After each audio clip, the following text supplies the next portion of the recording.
¿Listos? Recuerda siempre hablar con el micrófono. Listos. Y lo voy a presentar primero. Sí. No quiero salir con el celular en la mano. Bueno. ¿Listos? Estamos listos.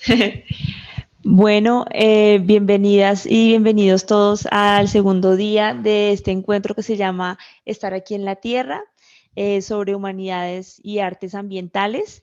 Estamos muy contentos de iniciar una nueva jornada. Brevemente, para quienes están aquí por primera vez, les contamos que este evento es una colaboración entre el Banco de la República de Manizales, en donde nos encontramos. Para pues, quienes ya están aquí ya lo saben, pero también quienes nos acompañan virtualmente.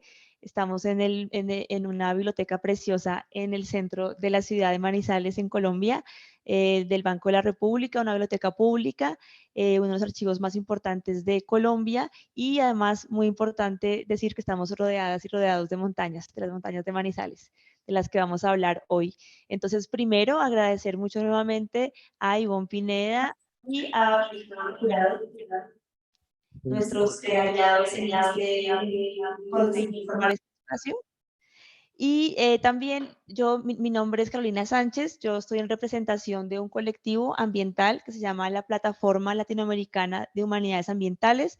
Somos un colectivo que empezó hace 3 años y pues yo estoy aquí presencial, pero virtualmente están mis demás compañeras y compañeros. Alejandro Ponce de León, que es un investigador que aprende y enseña en la Universidad de California, Davis. Sofía Rosa, que es una investigadora y escritora uruguaya radicada en Chile. Arturo Cerda, que es un artista plástico mexicano que nos acompañó ayer en la primera jornada. Santiago Eslava Bejarano, que es un filósofo investigador también en la Universidad de California, Davis. Santiago Alarcón, investigador de agua. Y mi nombre, que es Carolina Sánchez. Bueno, con esta presentación de la plataforma, que es una plataforma virtual, quiero darles la bienvenida a nuestras invitadas de hoy. Hoy estamos conversando sobre lenguajes y mediaciones de las naturalezas. Y nos acompañan Pedro Rojas, que es un artista plástico e investigador, es profesor, ensayista y caminante. Le interesa la estética, la mediación y la crítica del arte. Su trabajo genera espacios de creación colectiva a través de prácticas pedagógicas, editoriales, laboratorios y talleres. Especialmente se exploran las relaciones entre la música, las artes visuales y la ecología.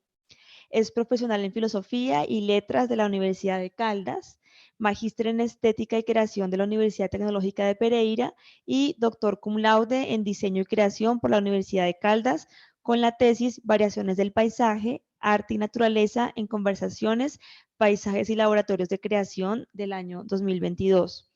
Es profesor del Departamento de Artes de la Universidad de Caldas, además de ser profesor invitado en la Universidad Tecnológica de Pereira y en la Universidad de Nariño. Bienvenido, Pedro. Y a mi izquierda está Mariana Matija.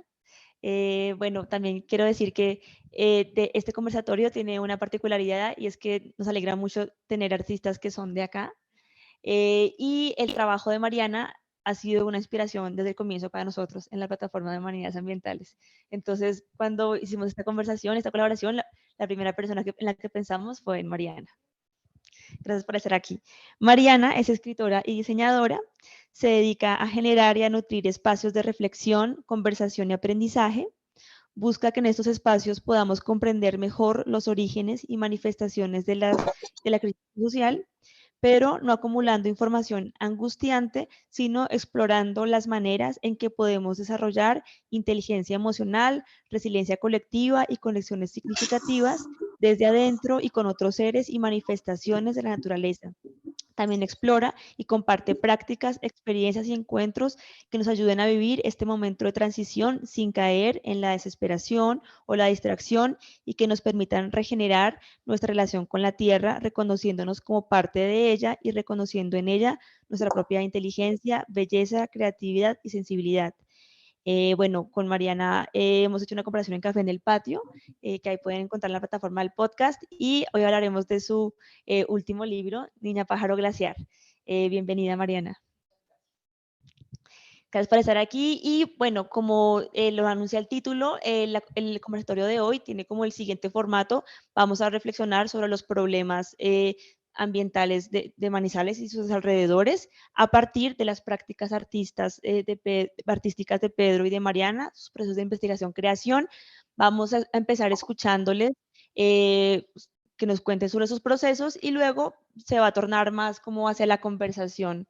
Entonces, lo digo de una vez por si quieren ir teniendo preguntas para que al final empecemos a abrir como el círculo de la conversación para las personas que están aquí y quienes nos acompañan virtualmente. Entonces, vamos a empezar con la presentación de Mariana.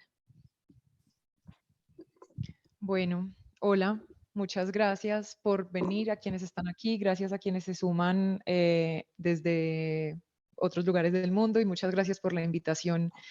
Me alegró muchísimo, pues como lo dije en el email, me emocionó muchísimo la posibilidad de conversar sobre estos temas precisamente acá. Y lo que quiero contar, pues un poco para empezar a abrir posibilidades de conversación, pues son, digamos, 3 puntos. El primero está relacionado con a qué me dedico, el segundo con a qué estudié y el tercero como, sí, como más recientemente qué he hecho. Y quiero llevar esos puntos, pues porque me llevan como a unas reflexiones particulares que son grandes preguntas que tengo en torno a nuestra relación con estos temas, ¿cierto? Nuestra relación con las preguntas sobre la crisis ecosocial, sobre cuál es nuestro lugar de participación como ciudadanos de a pie y como personas comunes y corrientes, ¿cierto? Que no estamos como en los ámbitos gubernamentales o en las grandes esferas de poder industrial, económico. Y para mí, entonces les decía que voy a empezar contando un poco, no, o sea, no tanto a qué me dedico, sino la dificultad que he tenido durante mucho tiempo de definir aquello a lo que me dedico. Y cómo esto, pues, se me ha vuelto una pregunta constante sobre los límites y las categorías, ¿cierto? Y cómo estamos muy acostumbrados a que sea muy, muy fácil definir qué hacemos o que sea deseable que sea fácil.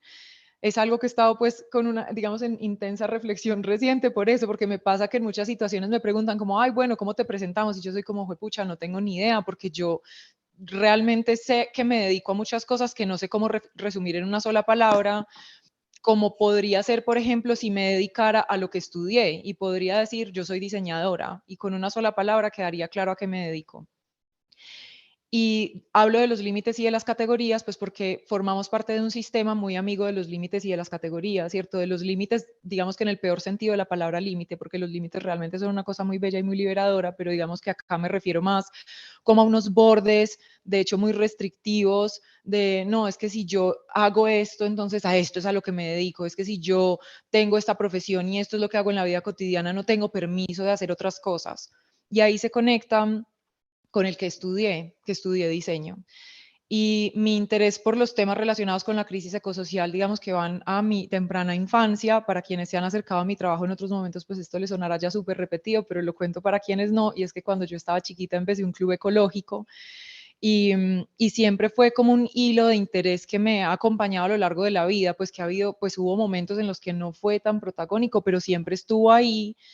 Y de hecho, en el momento en el que iba a empezar a estudiar en la universidad, yo me estaba debatiendo entre estudiar una carrera, digamos, convencionalmente considerada creativa como diseño o arte o incluso considerada en algún momento arquitectura o biologías, ¿cierto? Como el estudio de la vida o el acercamiento a la creatividad, porque finalmente la manera en la que está pensada la educación pues nos obliga a tomar esas decisiones, ¿cierto? A creer que entonces nos vamos a dedicar solamente a una cosa y lo creativo ya queda por fuera, o si nos vamos a dedicar a lo creativo, básicamente es desde una mirada pues o de lo artístico y de la exploración o del diseño con lo útil y lo práctico y no tenemos permiso de explorar nada más.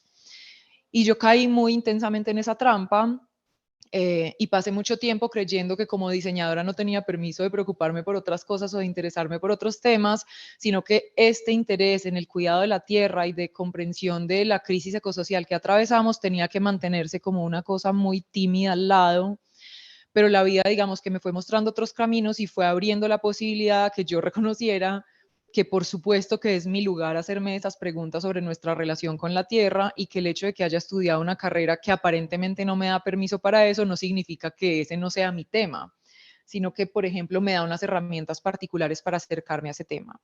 Entonces, les cuento esto sobre la dificultad por explicar a qué me dedico y este tema de los permisos también porque sé de primera mano en conversaciones con muchas personas que esto es súper común, ¿cierto? Que esto no es algo que me pasa solamente a mí, sino que muchas personas que están interesadas en hacerse preguntas sobre su relación con los ecosistemas de los que son parte y su relación con los territorios de los que son parte y con los otros seres con los que lo comparten, tienen como esa trampa interna de creer que no tienen permiso de acercarse a eso porque no fue lo que estudiaron, o si lo hacen, creen que no lo están haciendo bien porque no tienen un nombre específico para definirlo, ¿cierto? Como que no hay una categoría específica en la que la puedan poner.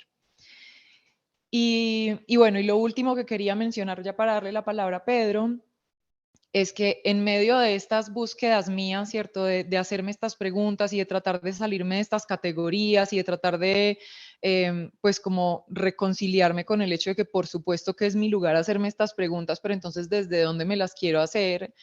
Para mí otro interés pues de toda la vida ha sido la exploración creativa, que no creo que sea una particularidad mía, yo creo que eso es algo intrínsecamente humano, pues es intrínsecamente de la vida, pero particularmente de los humanos, ¿cierto? Como yo como animal humano, sé que eso es algo que nos atraviesa desde el nacimiento a todos y hacia lo que todos tenemos una tendencia natural, pero que de nuevo, pues en este sistema que responde como a estas categorías y tal, pues entonces hay quienes se dedican a cosas que supuestamente no son creativas, pues que igual esto sería para otra muy interesante conversación, pues porque creatividad realmente hay manifestada en todo. Pero entonces en este interés como por esta exploración creativa, desde muy chiquita me gustó mucho dibujar y me gustó escribir y me gustó explorar estas herramientas convencionalmente consideradas creativas para acercarme a los temas que me han interesado, aparte de las exploraciones creativas, como por ejemplo mi relación con la tierra. Y hay algo también ahí que me parece muy interesante, pues como dejarlo acá un poco como semillita para la conversación, y es en qué momento decimos o sentimos que ese es, de nuevo, que ese es nuestro lugar, ¿cierto? Porque si bien todos tenemos esa tendencia natural a la exploración creativa, veo muchas personas que deciden, diría se deciden un poco entre comillas, porque no sé si es propiamente una decisión muy consciente o más bien como caen ante la trampa de no explorar ese deseo de expresión creativa porque se les ha dicho que no lo hacen bien, ¿cierto? O porque no lo pueden hacer de una manera que resulte productiva para el sistema. Y, y lo dejo, digo que como semilla para la conversación, pues porque estamos hablando de arte y de nuestra relación con la tierra y de cómo para mí es absolutamente claro que hay una relación directa entre nuestra posibilidad de expresar ese deseo creativo y nuestra posibilidad de relacionarnos de otra manera con el mundo viviente y con nuestra participación en el mundo viviente, reconociendo que no tiene que pasar por una respuesta de lo productivo para el sistema, de lo que se puede vender, de lo que se puede convertir en un trabajo, pues que dentro de todas las, obviamente, complejidades que hay en eso, pero de cómo es necesario precisamente que nos permitamos acercarnos a ese deseo de crear para plantearnos otras maneras colectivas también de relacionarnos con nuestra propia vida y de nuestra relación con esos territorios de los que somos parte, porque esas preguntas que nos hacemos sobre nuestra relación con la tierra es absolutamente necesario que no vengan solamente de lo que hemos entendido convencionalmente como lo racional y lo intelectual, ¿cierto? Y la acumulación de datos, y esto es todo lo que está yendo mal, y esto son todas las hectáreas de no sé qué, y las no sé cuántas toneladas de no sé cuánto, sino que venga también de una exploración de lo sensible, y creo que ahí, y ya con esto cierro, pues hay un asunto muy central de algo que también colectivamente nos hemos empeñado en negar como civilización en nuestra relación con la crisis ecosocial, y es cómo está atravesado por algo emocional y sensible, ¿cierto? Como que es como si mencionar las emociones o lo sensible en ciertos ámbitos de la conversación sobre nuestra relación con la Tierra fuera algo muy malo. Es como, ay, no, no es por ahí, ¿cierto? Necesitamos es datos duros, cuando si no reconocemos que la vida del planeta del que somos parte y de todos los seres que forman parte de la Tierra con nosotros, si no nos atraviesa de manera sensible, pues entonces no nos está siquiera atravesando. Y eso lo dejo ahí como semillita para la conversación y Pedro. Juan. Buenas tardes. Bueno, quisiera comenzar pues agradeciéndole a Víctor, a Ivonne, a Carolina por la invitación y bueno, a Mariana también por acompañar. Pues digamos que nos estamos conociendo con Mariana, esta es la primera vez que la veo y me bastó como mirar un rato sus redes y sus páginas para admirarla profundamente. Es muy lindo lo que hace, ¿verdad? Bueno, yo les cuento que pues mi relación con la tierra también ha sido como desde la infancia, ¿no? Em, mi mamá nos llevaba a caminar cuando éramos muy chiquitos al Nevado, ¿sí? Con mi hermana, que también, digamos, se dedica a trabajar en este campo. Y ella fue una madre soltera, ¿sí? Que tuvo que criar a 2 niños y que hoy está dedicada básicamente a cuidar una finquita y a sembrar. Tiene un grupo, yo le digo que es su secta, una secta hermosa. Se van turnando de finca en finca a sembrar, ¿verdad? Entonces hoy van todos a la finca de alguien, mañana a la otra, y así todas las fincas andan y producen y después se reparten la comida sin químicos, sin nada. Entonces yo creo que, pues por continuar el hilo, ¿verdad? Pues mi afecto por la tierra es como muy maternal, ¿verdad? Es como desde ahí. Y, y bueno, y también quería decirles que yo he tenido pues la misma crisis de identidad profesional con algunos agravantes institucionales, ¿no? Digamos que yo ahorita soy profesor en el programa de artes plásticas de la Universidad de Caldas y yo soy el profesor de las asignaturas teóricas, ¿sí? Entonces, yo doy crítica de arte, filosofía del arte, arte latinoamericano, pues ese tipo como de materias que son como de la historia o de la teoría, ¿no? Pero a mí me gusta, pues no solo dar la clase, sino a veces, pues como hacer algunos experimentos o jugar en clase, etcétera. Y ese perfil, pues no es justamente el que se espera a veces de los teóricos, ¿no? Y bueno, y eso es lo que ha hecho que yo realice pues como las prácticas que les voy a compartir ahora también, en esa lógica que llamo como de laboratorio, pues no es, yo preferiría como usar como Minga, pero por ahora se llama laboratorio, ¿verdad? Y, y bueno, eso fue algo de lo que me gustaría también conversar en el momento pues que corresponda, ¿verdad? No sé si Carolina está de acuerdo, sería muy chévere escuchar sobre el libro de... Muchas gracias, Pedro y Mariana, y además también gracias por presentarse sus propias palabras. Creo que también hicieron como un ejercicio de posicionalidad que fue bonito escucharles. Y bueno, sí, quisiera justamente empezar a preguntarles sobre sus procesos artísticos y cómo están relacionados con la ciudad de Manizales. En particular, a Mariana le quiero preguntar sobre Niña Pájaro Glaciar.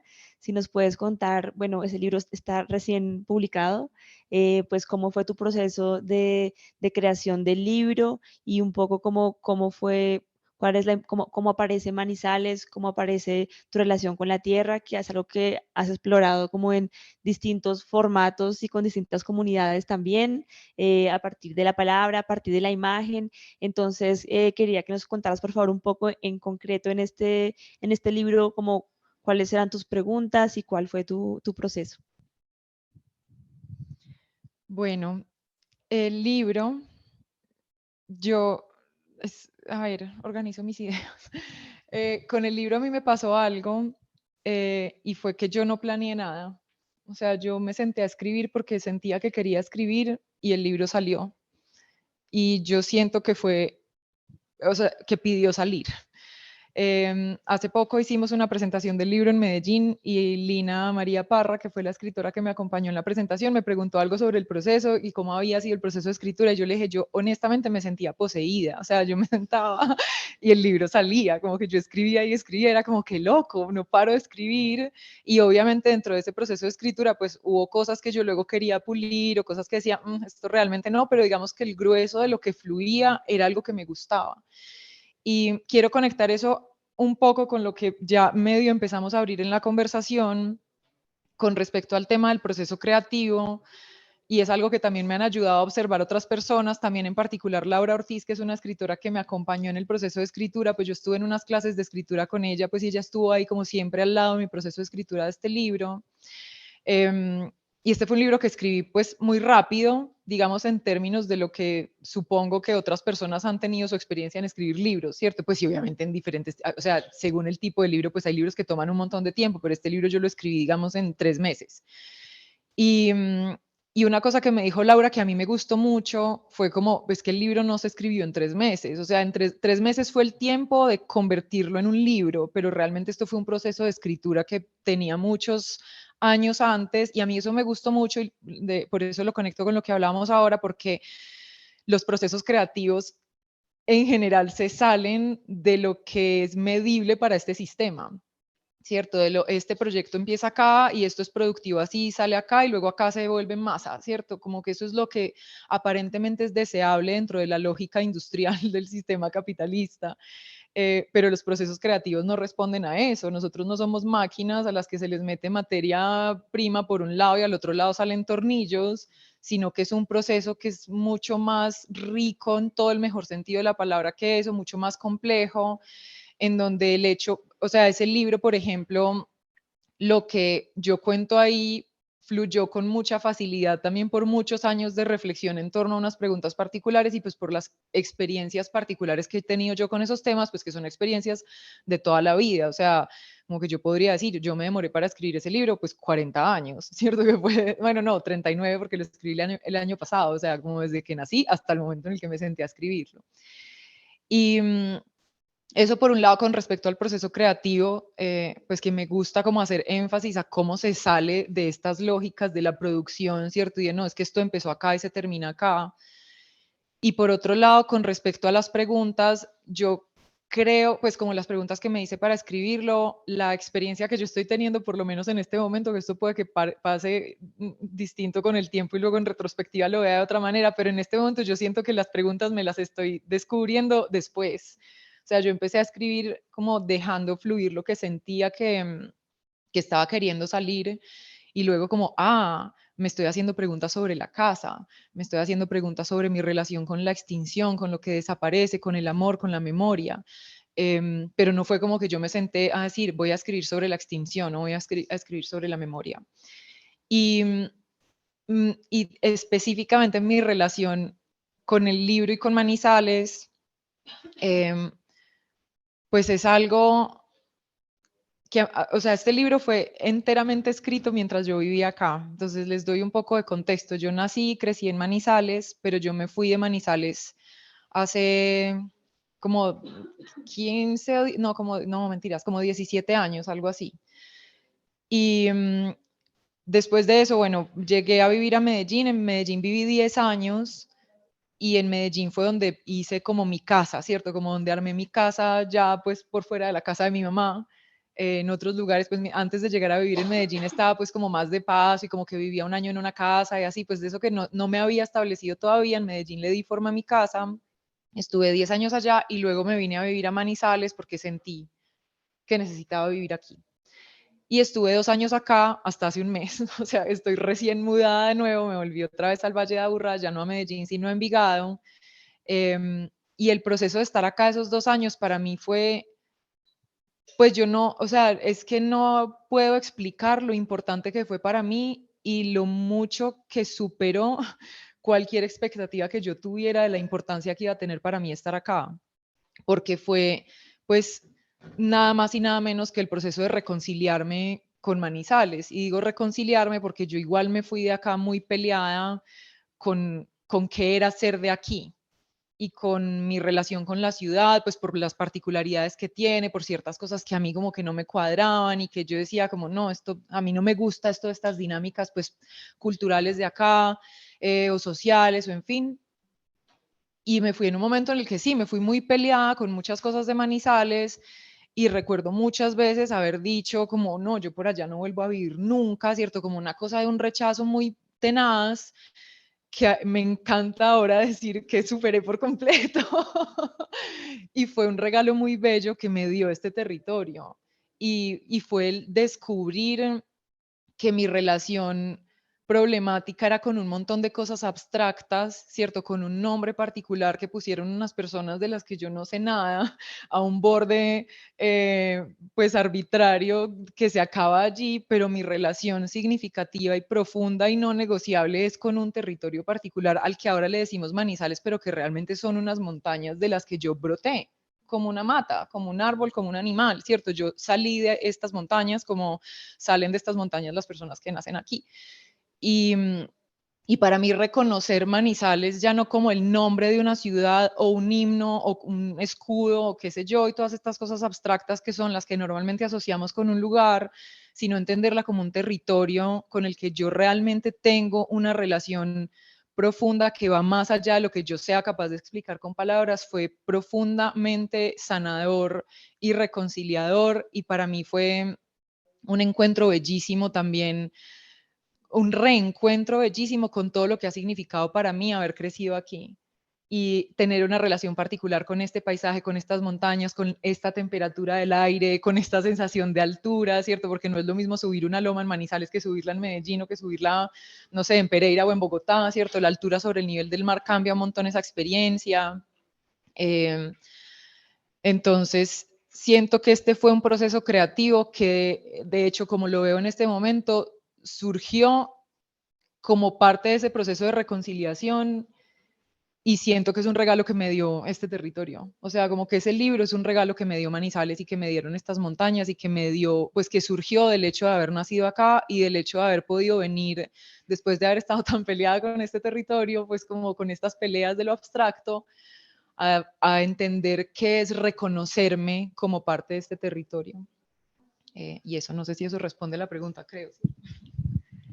Sí, muchas gracias por compartirnos, porque también justo como el ir y regresar es parte del libro, ¿no? Como cuentas, cómo te relacionas con el territorio en distintos momentos cuando estás viviendo en distintos lugares y tus historias también de la infancia.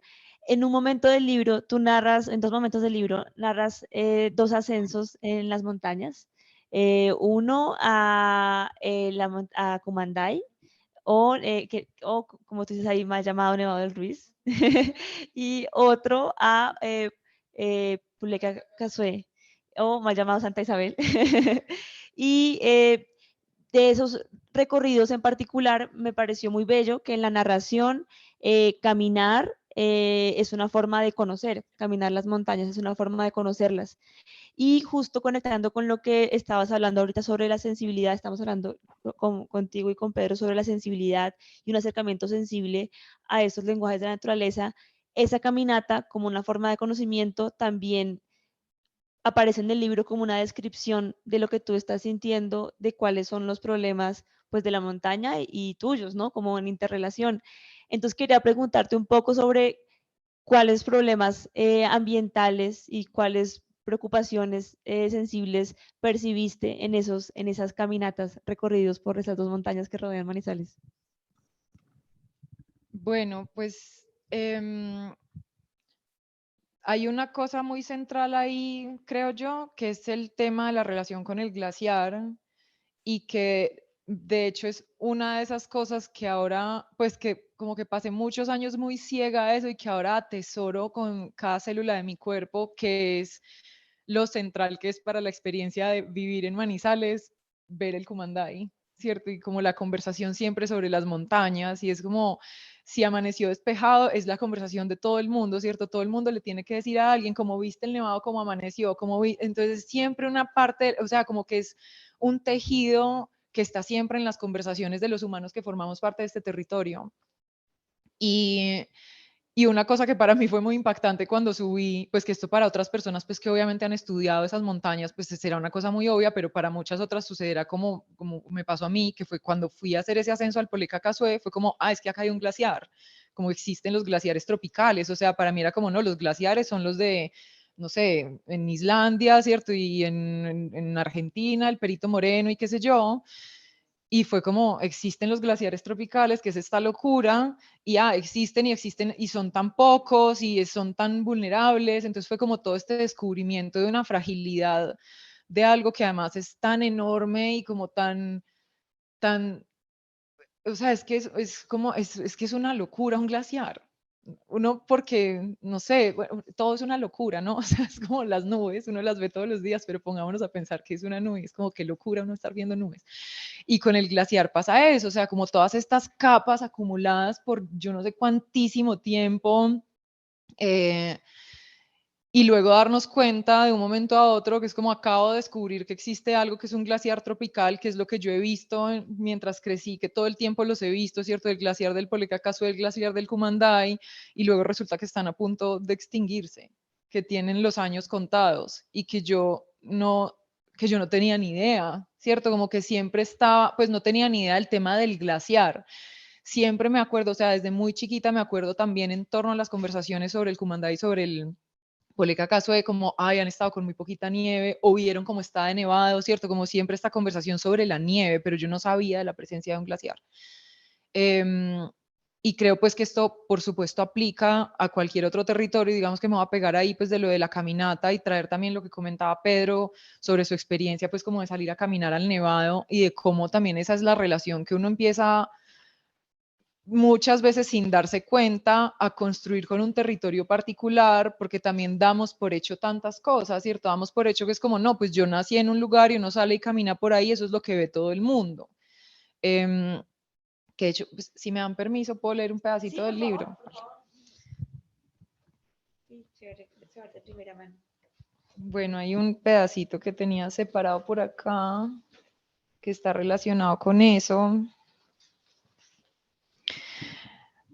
Y con esto, pues, de los lugares a los que nos acostumbramos. Entonces, hablo de una vez que mientras vivía en Chile vine de paseo con Arturo y lo llevé a conocer la casa en la que crecí. No le pude mostrar la casa por dentro porque ahí ya no vive nadie que yo conozca, pero le pude mostrar la casa por fuera, que era tan mi casa como la otra casa, porque allá afuera jugué escondite y salí a correr con las perras y monté en bicicleta y patiné, y fue ahí donde mi cuerpo entero decía, aquí vivo yo. Al frente de esa casa, en el afuera en el que yo también vivía, había una cancha de baloncesto que estaba justo en el borde de la montaña y hacia abajo se iban rodando todos mis balones y se iba desparramando el mundo entero. Nos paramos en el borde de esa cancha a mirar el paisaje, los bordes de las montañas que se veían lejos, lejísimos, con las nubes con los bordes rosados por el atardecer. Después de un rato de estar ahí parados, me dijo, con razón eres así. En ese momento no le presté mucha atención, pero ahora siento que es una de las cosas más bonitas que me han dicho en la vida, porque ese es uno de mis paisajes favoritos y Arturo me dijo más o menos que me parezco a ese lugar. Con esa frase de Arturo empecé a darme cuenta de la mentira que me tragué cuando me dijeron que yo soy de un nombre. Empecé a darme cuenta de que las palabras de otras personas, las palabras del colegio, me habían encerrado en un lugar chiquito y no me dejaban mirar todo lo que había afuera de esa caja. Empecé a descubrir que la verdad es que yo no tengo nada que ver con las telas de colores a las que les dicen banderas o las canciones a las que les dicen himnos, y en cambio sí tengo una íntima relación con este pedazo de tierra, una relación que va mucho más allá del nombre, que mis ojos ven como ven porque crecieron hablando con el mundo desde el borde de esa montaña, que mis oídos oyen como oyen porque crecieron hablando con los afrecheros, que hasta los árboles tullidos y traídos de otro lado que me daban tanto pesar y tanta rabia también me habían estado diciendo cosas, aunque yo no hubiera aprendido todavía a escucharlas, que mi piel siente como siente porque creció hablando con el aire frío que trae en la conversación del páramo y los glaciares. Entonces, con eso, pues, es como el descubrimiento de la rareza del propio lugar, porque es, o sea, para a quienes nacieron y crecieron acá les invito, si no lo han hecho todavía, que hagan el ejercicio de mirar estas montañas como quien las está viendo por primera vez. Uno a todo se acostumbra y es muy hermoso que uno se acostumbre porque significa que uno lo volvió su casa y que uno entiende que es parte de su cuerpo, pero también es muy importante hacer el ejercicio de desacostumbrarse para volver a mirar las cosas con esa extrañeza, que es como el regalo de la novedad. que para mí fue el regalo de esa conversación con Arturo ese día. O sea, él era parado ahí mirando y decía como, qué locura este paisaje, y yo como, normal, pues esto es como lo que vi toda mi vida, pero después de un rato yo era como, sí, qué locura, o sea, como, uff, claro, esto realmente no es algo que se vea en todas partes, que finalmente es lo que pasa en todas partes, ¿cierto? Cada lugar tiene su particularidad y su cosa única que solamente se ve allá, y creo que es un gran regalo como tejer de manera consciente esa relación, ¿cierto? Porque siempre la tejemos como por, no sé, nos llevaron a caminar a tal parte, y uno dice como, bueno, me acostumbré a ir allá, pero luego es como, bueno, ¿qué significó crecer caminando por el páramo? ¿Qué significó crecer al lado de una quebrada particular? ¿Qué significa crecer viendo una montaña particular? Una montaña que, pues que por lo general tiene nombre propio, ¿cierto? Puesto más reciente o un nombre más antiguo, lo que sea, pero es como uno lo conoce como conoce a una persona, no es la montaña, ¿cierto? Es el Cumandai, o bueno, o es el Ruiz, o como le queramos decir, pero son montañas que conocemos, y digamos en el paisaje manizaleño también, no sé, el Morro de San Cancio, que es como siempre está ahí, y es como también una particularidad de este territorio, y eso. Muchas gracias, Mariana, por situarnos y por esa lectura tan bella. Quiero pasar también a darle la palabra a Pedro para que nos cuente sobre sus procesos de creación relacionados con Manizales. Y bueno, creo que Pedro nos trajo una presentación para algunas imágenes.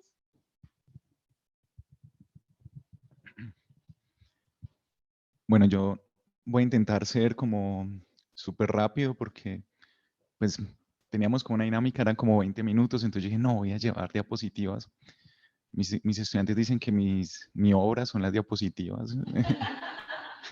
Un día estas las voy a exponer todas. Sí. Bueno, yo creo que puse esa imagen porque dentro de las relaciones o las complejidades que hay en asumirse de un lugar, también hay unas formas que a mí me parecen muy complejas, ¿verdad? O sea, es decir, hay unos imaginarios que terminan determinando los espacios y sacando conclusiones masivas, colectivas, dañinas, ¿verdad? Es decir, a mí me ha dolido mucho que esa montaña donde mi mamá me llevaba a caminar desde chiquito, ¿verdad? Pues hoy se llame Paisaje Cultural Cafetero, ¿cierto? O se podría llamar ganadero, o en Estico le ponen también paisaje cultural aguacatero, ¿verdad? Es un asunto ahí con los monocultivos y la productividad que a mí me ha parecido muy difícil, ¿no? Incluso el concepto de paisaje, que es como tan de la contemplación, de la extrañeza y de la distancia, como un cuadro, ¿verdad? También me causa todavía cierto escozor, y mi tesis fue sobre el paisaje, lo cual es muy fuerte. Yo decía, no, voy a hablar del paraje. Y, y, y claro, hoy estamos en un momento también de la estética relacional y los vínculos sociales, y el paraje es algo como sin humanos, ¿cierto? Entonces eso les costaba mucho a, bueno, a mis interlocutores en ese momento. Yo decía, es que ahí también hay relaciones, pero son bióticas, lo que usted sola, ¿cierto? O sea, y por más que yo escapaba, porque hice como unas investigaciones allá arriba en el Nevado, pues allá también hay personas, ¿no? Están los otros que caminan, pero también están personas como Jorge Humberto Cañón, que era un señor, un ermitaño, que entre el Nevado del Tolima y, bueno, perdón por usar los nombres pues colonizados, y el Cumandai, él creó unos termales, los termales del Cañón. El señor se fue solo, empezó a habitar ese espacio y hace una piscinita, desvía agua termal, y todos los caminantes llegan ahí, ¿verdad? Para llegar ahí mínimo 2 días o 3 pues para ese lugar, y encontrarse, por ejemplo, a esa persona ya era, pues no era como estar en los círculos sociales, ¿verdad? Era encontrarse un señor tierra, ¿cierto? Era encontrarse un señor montaña, era distinto. Pues Jorge Humberto Cañón fue asesinado. Las causas oficialmente pues son obtusas, pero básicamente hay un problema de extensión de ganadería y de personas que quieren que se extienda la ganadería por unos territorios que él no lo permitía, ¿verdad? Porque él espantaba las vacas, ponía unas cerquitas para que no acabaran con todos los frailejones, etcétera. y bueno, ya lo asesinan y él muere en ese, ¿cierto? En su piscinita. Entonces uno dice, claro, allá la montaña tiene un montón de historias y tampoco es esa, ojalá fuera, pero no lo es del todo, ese sueño de Turó, pues, de estar allá solo, ¿cierto? Con los pájaros. A uno acá lo persigue esa humanidad, es una cosa terrible. Entonces, dentro de esas cosas que nosotros, digamos, nos inventamos para complejizar nuestra relación con la tierra, pues por eso puse esa imagen, porque es como el problema ambiental más grave que está sufriendo el eje cafetero es que se llame eje cafetero. Es que lo que eso implica, ¿no? Visualmente es fácil porque las representaciones son de pajaritos y cosas así, entonces uno dice como, pues para un restaurante, ¿verdad? Los artistas están en esa lógica, ¿verdad? Y claro, representan naturaleza, pero no están siendo coherentes con la naturaleza, están atrayendo turistas que están destruyendo pues las montañas, Salento, acá iban a hacer un parqueadero gigante arriba en el Nevado, lo cual pues era un asunto mortal, ¿verdad? Si quieres, Víctor, pasas, pones bueno, no. Esto que les iba a contar acá es un mapa de las exposiciones que se hicieron desde la declaración del paisaje cultural cafetero que tuvieron en nuestra región el tema del paisaje. Yo, dentro de esa confusión, ¿cierto?, profesional, pues decidí también como ser una especie como de, no sé, es que la palabra guardián no me gusta, ¿no? Pero algo así, como guardián de unas memorias. Entonces voy a cuidar unas memorias que se pierden, porque, claro, el arte también es muy hostil en relación con la naturaleza y está muy mal visto, o sea, por muchas personas y piensan que hay una distancia ahí, solo en poner el plotter pues se gasta plástico, etcétera, ¿sí? Pero es que eso es propio como de todas las disciplinas. Yo lo que quería era como guardar la memoria de las personas que en el arte han intentado subvertir o complejizar el tema del paisaje. Y eso muchísimas exposiciones han habido, incluso en este edificio, con ese tema. Víctor, voy a hacer rápido. En Manizales, además de eso, tiene una historia súper linda. Esto es Sergio Trujillo, ¿verdad? Este es el Barro Colorado, que es en Bogotá, pero Sergio Trujillo es de acá, de Caldas, ¿cierto? Y esa imagen a mí como que yo decía, qué hermoso, porque es la expansión urbana, ¿sí? El problema de la expansión urbana, pero pintada hace un montón de tiempo, antes de que estuviera pues tan en boga todo este asunto de lo ambiental como está hoy, ¿verdad? ¿Lo puedes seguir, por favor? Esta otra señora es como mi abuelita. Uno elige también sus ancestros a veces. Este es un ancestro mío, ¿cierto? Que es María Teresa Hincapié, que hablando de los procesos de creación, a mí me enseñó algo muy fundamental para mis procesos y es que no, digamos, a ver cómo lo explico. Yo también tuve una vida más o menos rara. Yo empecé estudiando música, me fui a Argentina, viví allá, terminé pues como unos estudios, regresé, empecé a estudiar filosofía y letras, después terminé trabajando en artes y después en diseño, ¿no? O sea, es confuso todo ese asunto. Y yo siempre había creído que la creación era encerrarse a estudiar 8 horas guitarra todos los días, solo, en un cuartico, para que salieran bien las cosas pues, que uno tocaba. Esa soledad era algo que yo pensaba que era pues lo justo de un artista. Usted se pone a pintar y le hace hasta que sale, ¿sí? Pero creo que personas como ella, si quieres pasa, me enseñaron algo muy lindo y es que la creación también es colectiva y territorial, ¿cierto? Esto que ustedes ven ahí, a mí me cambió la vida porque ella se va con sus estudiantes, María Teresa Hincapié, a limpiar una quebradita. Y dicen que es una obra de arte. O sea, antes de los problemas que hoy hay, pues, como para eso. Y dentro de los límites y las disputas y lo confuso, ¿cierto? Lo difícil que es legitimar algo como obra de arte. Y ella dice, no, mi obra de arte fue irme con mis estudiantes a limpiar una quebrada. Y yo, ay, si María Teresa Hincapié puede hacer eso, ¿cierto? Pues qué lindo, yo quisiera hacer eso en mi vida, ¿no? Pues, y eso es más o menos lo que define mi trabajo. Yo no sé si me estoy extendiendo mucho, ¿prefieres que vayamos? Sí, dale. No, bueno, no, que te iba a hacer una pregunta, pero si quieres contarnos un poquito más de tu proceso, que quieras hablarnos de un par de horas más, también está bien.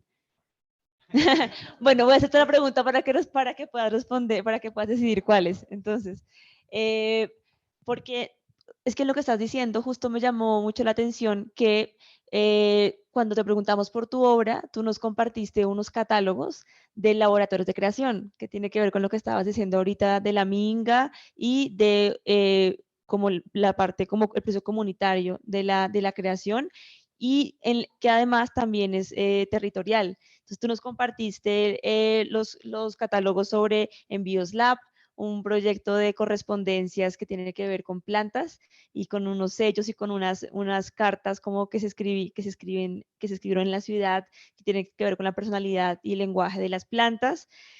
También micropaisajes, nos compartiste ese laboratorio de creación que también tenía una fuerte relación con lo urbano de Manizales y como con fotos de plantas, como de plantas de ciudad que nacen en los intersticios y entonces cómo identificar esos paisajes. Eso también me hacía pensar mucho en un pasaje del libro en el que Mariana habla del paisaje interior, entonces de cómo se empiezan a articular los territorios interiores y exteriores a partir de los diálogos. Y un tercer proceso que también me llamó mucho la atención fue el de La Piedra, que se llamaba Susurros de Piedra, una obra tuya del año 2017, en el que tú describes, en la que tú describes cómo caminas el cauce del río Cauca, Caldas, no sé, ¿qué río era?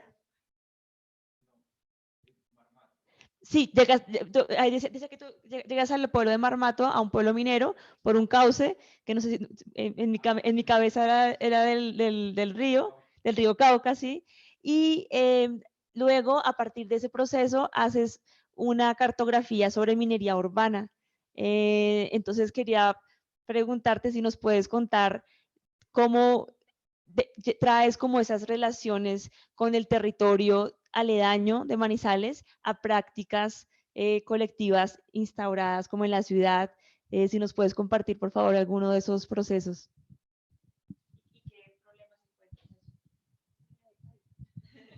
Prometo que después de esto solo escuchamos. Bueno, entonces si quieres me la vuelves a poner allí. Bueno, yo lo que trabajo ahorita más es en un proyecto editorial con mis estudiantes, en donde básicamente hacemos de formas anárquicas y un poco a veces desordenadas una revista, y en esa revista estábamos conteniendo esas memorias pues de lo que pasa en la ciudad, porque a mí me pareció súper grave que no hubieran libros sobre historia del arte en Manizales, o que los que hubieran tuvieran un montón de borraduras, ¿verdad? Como ahí no hay cosas que no se dijeron. Ellos, bueno, eso es otra obra, María Teresa Hincapié, ella se va sembrando ahí en las ranuritas, ¿verdad? Si quieres sigues, Víctor. Entonces ahí empecé como a recolectar, o empezamos a recolectar algunos textos, algunos artículos que son lo que mis estudiantes me han enseñado, ¿no? Yo siempre me declaro como el estudiante de ellos. Yo preparo igual mis clases a veces más de la cuenta, pero igual estoy como pendiente como de lo que ellos hacen para aprender un montón de cosas, ¿no? Este, por ejemplo, es un proyecto que se llama Pigmentos Salvajes de Natalia Lombo, en donde fue su trabajo de grado, ¿no? Que tuve la suerte de asesorar. Ella trabaja a partir del color y de las plantas. Si quieres, sigues, Víctor. Por favor. Allá. Ese es el Atlas Ilustrado del Paisaje, el anterior, perdón. Es un trabajo de una pareja de chicas que se van, es el anterior, que se van a viajar juntas y van haciendo todo su recorrido y lo van ilustrando, un trabajo muy bello, la maestría. Sigamos. Esto fue una exposición de Alejandro Valencia que se hizo en el Centro de Museos. También muy bella porque está preguntándose pues como por los asuntos, las relaciones con el territorio. Sigamos. Ayer que vino Hugo Tangarife por acá, hola maestra, voy a parar. Hola Pati, ¿cómo estás? Qué lindo verte siempre. Hugo Tangarife, sí, que bueno, les estoy mostrando esto porque los chicos me enseñaron algo que también me habían dicho los libros, ¿no? Que el arte puede ser etnográfico, puede ser colaborativo, puede estar arraigado al territorio. Sigamos, por favor, para llegar. Bueno, ese es Freddy Clavijo también de Pereira. Y acá tenemos algo que hicimos el semestre pasado, que fue una conversa, ¿sí? Lo llaman palabreo con unos indígenas, pues con Eider, que es Misak, ¿verdad? Y también como que todas estas prácticas, yo decía, no, es que, pues que embarrada, pero ya no me voy a encerrar 8 años a aprender a dibujar. Ya me encerré mucho tiempo a tocar guitarra y tal vez ya no voy a ser pues como el artista que dibuja, ¿no? ¿Cierto? Pero yo, o sea, yo siento como no va a responder como a este llamado en donde estoy inserto. Sí, o sea, si todas las personas están haciendo cosas tan bellas, uno no, ¿cómo no termina haciendo algo también bonito, pienso yo, ¿cierto? O que se contagie. Entonces sigamos que esto no lo alcanzo a mostrar. Sigue. Ah, bueno, acá hay un antecedente súper lindo que se expuso acá en el teleprompter del Banco de la República, un trabajo súper lindo sobre Marmato también, que además se hizo el mismo año el laboratorio y yo no lo conocí hasta después de que, pues de que hice el laboratorio. Sigamos otro poquito, ella también es de Manizales. María bueno, y como para ser muy serio, es mi equipo de trabajo, que eran mis estudiantes y ahora son mi familia. Y Fausto, pues, que es Jesús, mi perrito. Estamos, en fin, bueno, sigamos. Este fue como el primer proceso de creación colectivo que yo digo, bueno, me lo voy a atribuir. Y fue que en clase les dije, chicos, váyanse a ver las nubes. Hablando de las nubes. Qué pereza, clase hermenéutica. Y yo diciéndole, hay 3 tipos de hermenéutica. Yo dije, no, vayan a ver las nubes y vienen y me cuentan qué vieron, ¿cierto? Y allá yo tengo fotos todavía de ese día todos parchados en clase. Y es que me están pagando por acostar a los muchachos a ver las nubes. Qué hackeo tan bravo al sistema, está bien. Y después de esa actividad en clase dije, bueno, voy a hacer esto como una invitación. Invité a muchos artistas, a personas, a que vieran las nubes, escribieran algo, se grabaran, y hice un paisaje sonoro con eso. Esa fue la primera pieza que yo digo, bueno, creé con la ventaja de que estudié música, ¿verdad? Entonces yo podía manejar como los programas y escuchar lo que estaba pasando, ¿cierto? Sigamos. Este es el primer laboratorio que hago, ¿sí? Se llama Variaciones Sonoras sobre el Cuerpo, y lo que hacíamos era irnos a escuchar como la naturaleza y a producir sonidos a partir de eso que encontrábamos, ¿no? Sigue la siguiente. Después de eso, pues íbamos y bailábamos esos sonidos y nos volvimos una nada con pintura. Siempre que me invitan a estas cosas, yo destruyo los espacios y después soy como, ¿qué hago? Bien, y en los laboratorios ya de los que nos está contando, sigamos. El primero es Susurros Piedra, súper lindo para mí, porque, bueno, hablando de los problemas locales, pues la minería es un problema muy, muy grave en la región, ¿sí? Y yo lo que hice fue irme pues para Marmato, ¿no? Entender un poco a la comunidad. Yo me metí en esos socavones, así sin permiso, no soy profesor, nada, yo fui en mi motico y llegué allá. Como no hagan esto, es que sean un poco más juiciosos, pidan permisos o cosas así. Yo llegué en la moto, yo quería ir y sentir lo que ellos sentían, la fiebre del oro, ¿cierto? Entonces yo me fui y llegué a un socavón y ya me iba a meter, cuando allá me pararon y me dijeron, ¿usted qué? ¿Qué está haciendo acá? Y yo, no, es que quiero ir a tomar fotos, yo soy artista, dije algo así. Eso es una licencia. Yo soy artista, es un pase a cualquier lado. Y me llevaron a conocer como la cooperativa y ya me dieron permiso y me dejaron entrar. Y un calor, un asunto en el cuerpo, adentro de esos espacios, súper compleja. Yo me sentí muy mal, sudé un montón, salí como asfixiado, etcétera. Y cuando salí, yo pues me volví caminando, pues iba caminando hacia donde tenía la motico y un señor pasó y me vio con cara como de turista y me regaló unas piedras con oro, con las, así, o sea, él me vio como, seguro no encontró nada y venía por oro, tenga. Y yo me puse muy feliz. Y yo, ¿por qué me estoy sintiendo tan feliz? O sea, se me contagió, o sea, quiero romper la tierra, o sea, quiero hacer minería, porque, si me va a entender, era un asunto súper fuerte. La historia de Marmato es la lucha entre la megaminería y la minería artesanal que se está haciendo ahí. Es muy duro, pues, como comprender esas complejidades cuando uno está solo, como, no hay que conservar, ¿cierto? Eso ahí es muy complejo. Entonces yo cogí esas piedras y me las llevé. Y empecé el laboratorio regalándoles, o sea, las organicé y le regalé a cada asistente una de esas piedritas el primer día.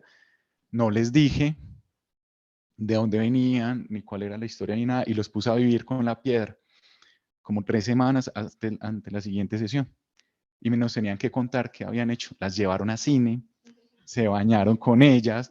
O sea, y claro, como eran artistas, los chicos, los que estaban ahí, o bueno, no todos eran artistas, pero algunos, eso mejor dicho, hicieron de todo con la piedra, la subieron, ¿no? O sea, la montaron en buseta y tomaban las fotos y contaban toda esa historia, ¿no? Entonces, a la siguiente sesión fue muy fuerte porque les conté de dónde venía la piedra, o sea, la historia de violencia que ha tenido un espacio como Marmato, ¿verdad? A eso sí, les hice la salvedad que no puedan hacer cualquier cosa menos probarla, porque esa piedra está llena de cianuros y de cosas raras, ¿verdad? No falta el artista que se hubiera intoxicado por mi culpa. Bueno, ese laboratorio consistió más o menos en eso, en reconstruir la relación afectiva con algo tan insignificante para la gente como son las piedras. Hicimos minería urbana, las instalamos, y también fue sonoro porque se llama Susurros Piedra, porque la gente tenía que hacer que usted, o sea, nos fuimos por muchas piedras en la ciudad, pero tenía que hacer que el asistente encontrara la piedra que le había tocado a usted, mimetizada entre muchas piedras. Entonces había un audio en cada zona y él contaba todo lo que vivió con su piedra para ver si el que llegaba era capaz de encontrarla. O sea, sí, es ese gesto de singularidad, pues como de trato afectivo pues con la naturaleza. Así se van los otros laboratorios. Y quería contarles también algo, y es que Mariana en su, en su Instagram publicó algo que me pareció tan hermoso, y que creo que va en la misma, yo no sé, Patricia me corregirá, no sé si la palabra sea gestos, pero son gestos o acciones afectivas que me parecen súper invisibles y transformadoras, ¿no? Ella se encontró unos gusanitos y los cuidó, los alimentó hasta que fueron mariposas. Y yo decía, pero mira la sensibilidad que hay que tener, ¿verdad? Pues como para querer, o sea, para crear larvitas y que se vuelvan, ¿cierto? Eso es lindo. Me parece que ese gesto son los gestos que se necesitan muchas veces, además de los otros gestos que son denunciar, pues obviamente la explotación, etcétera, ¿sí? Y yo creo que con eso ya cedo la palabra. Muchísimas gracias, Pedro. La verdad que muy bonito escuchar sobre tus procesos. Además, también con ese recorrido que nos diste, pues nos das un suelo muy grande para conversar. Y como esto es una conversa, yo quería también abrir el espacio para preguntas para quienes están aquí y para quienes están virtualmente. Si quieren hacerles preguntas a Mariana y a Pedro, aquí pueden levantar la mano, lo mismo virtualmente pueden pedir la palabra para que los desmutiemos. Y bueno, mientras piensan que quieren preguntarles, quería empezar, quería preguntarle a Mariana sobre el título del libro, sobre Niña Pájaro Glaciar, porque hay una relación muy fuerte entre el lenguaje y territorio a lo largo de, que me gusta, que es como una novela, ensayos, autografía, me gusta no poder definirla, no poder definir el género del libro, el género literario, y hay una reflexión sobre los cuerpos y los territorios y las distintas relaciones entre esos seres, pues que se conforman recíprocamente. Y entonces, y hay un momento también muy bonito en que tú te vas a Islandia y hablas sobre palabras compuestas. Entonces quería preguntarte cómo surgió, qué relaciones hay ahí en ese título y cómo surgió. Bueno, muchas gracias. En la primera presentación que hicimos del libro en Bogotá, me preguntaron eso y pues voy a dar dos respuestas. Una que fue esa, que realmente el libro se llama Niña pájaro glaciar por fines prácticos porque tenía, o sea, yo quería juntar palabras y tenía que parar en alguna parte. O sea, el libro no se podía llamar todas las palabras juntas hasta el infinito y había como que elegir. Porque también, pues en el libro hay preguntas sobre el lenguaje, pues sobre, digamos que es una exploración también de mi relación con el lenguaje verbal. Importante aclarar que verbal, pues porque nos acostumbramos a creer que el lenguaje verbal es el único lenguaje cuando hay tantísimos otros lenguajes.